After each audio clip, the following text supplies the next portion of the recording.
दोस्तों, इस वीडियो में मैं आपको एक ऐसे देश की सैर कराने वाला हूं जो 2021 में नहीं बल्कि 2050 में जी रहा है। इस देश के खान पान से लेकर लाइफस्टाइल तक, टेक्नोलॉजी से लेकर एटिकेट तक सब कुछ जरा हटके है। विजुअल देखकर आप समझ ही गए होंगे कि मैं किस देश की बात कर रहा हूँ। दोस्तों, जापान साइज में राजस्थान से कुछ ही बड़ा होगा, लेकिन इस छोटे से देश के कारनामों ने पूरे देश को हिला कर रखा है। अगर आपके भी मन में कभी ये सवाल आए कि फ्यूचर में इंसानों की जिंदगी कैसी होगी, बस एक बार जापान विजिट कर लेना। आज मैं आपको इस वीडियो में बताऊंगा जापान के 3 फैक्ट्स जो देखकर आप भी हैरान हो जाओगे। तो चलिए शुरू करते हैं। Bullet train. दोस्तों, आपने तो वो कहावत सुनी ही होंगी, टाइम इज मनी। इस कहावत को कोई फॉलो करता है या नहीं ये तो नहीं पता, लेकिन जापान इसे बहुत ही सीरियस लेता है। इसीलिए तो जापान का ट्रांसपोर्ट सिस्टम दुनिया में सबसे नंबर 1 है। अगर आप जापान में हैं तो आपको ना ही घंटों बस का इंतजार करना पड़ेगा और ना ही ट्रेन का, क्योंकि जापान के पास बुलेट ट्रेन का एक ऐसा नेटवर्क है कि ये ट्रेन 40 से 30 किलोमीटर प्रति घंटे की रफ्तार से दौड़ती है।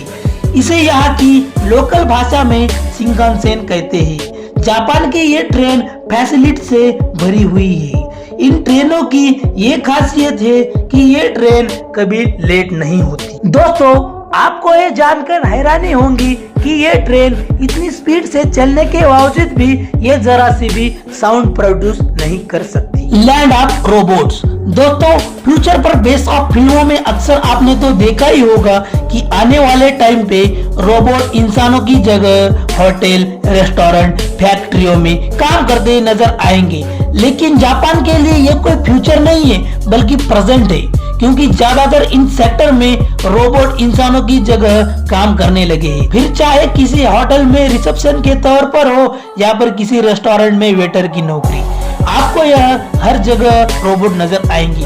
मेडिकल और स्पेस सेंटर में अब रोबोट ने काम करना शुरू कर दिया है।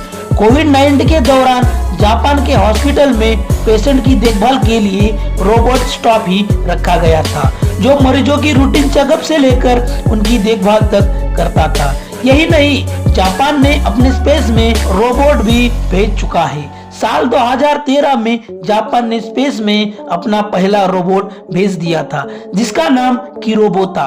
भूकंप के दौरान लोगों को ढूंढने और उनकी जान बचाने के लिए जापान में रोबोट्स का बहुत ही इस्तेमाल किया जाता था। No fat Japanese. दोस्तों, क्या ये हैरानी की बात है कि भारी भरकम सुमो रेसलर वाले इस देश के लोग बहुत ही स्लिम टीम होते हैं, पर आप जानते हैं कि इसका कारण क्या है? क्यों जापान के लोग इतने पतले होते हैं? तो इसकी वजह है जापान का खाना और खाने के नियम। दरअसल जापानी लोगों की डाइट वेस्टर्न डाइट से थोड़ी सी अलग होती है। यहाँ के लोग तला भुना या फिर ऑयली खाना पसंद नहीं करते और ना ही इनकी डाइट में कोई डेयरी प्रोडक्ट शामिल है।